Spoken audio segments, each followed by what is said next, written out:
So, Everyman, tell me why we're raising Hoover Hogs. Well, because Hoover Hogs were designed during the Depression.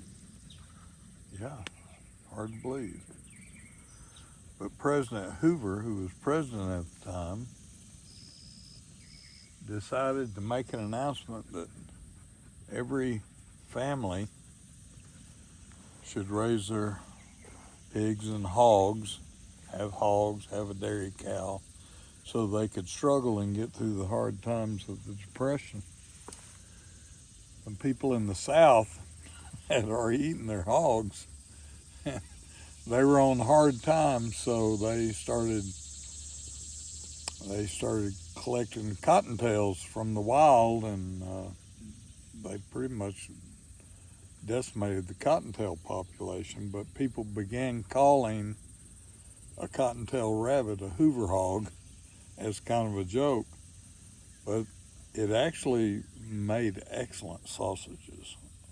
So Hoover hog sausages were still a thing when I came along in the early 50s.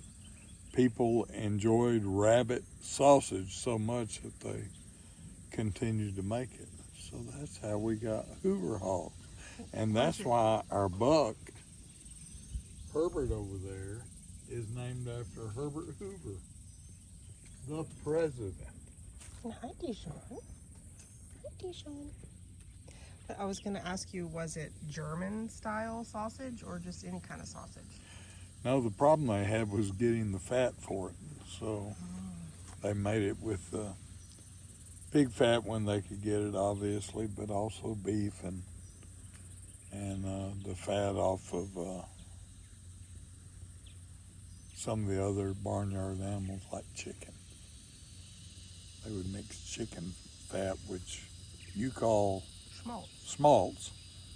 They would mix chicken fat with rabbit meat. It made a good sausage. Well, schmaltz is rendered chicken fat, but yeah. So did the raccoons and the white-tailed deer almost go extinct? Yes, the white-tailed deer got very close to a danger level. It wasn't until the late 40s when they really started recuperating here. But poor people had to eat. Well, I'm glad to be raising Hoover hogs because we're going to eat them. That little one over there is she 3 months old now?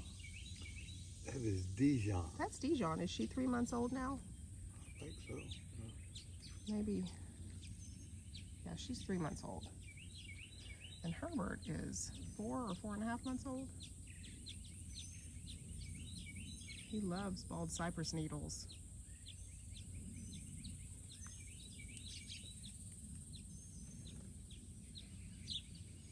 And Dijon is chowing down on that giant ragweed that I picked again.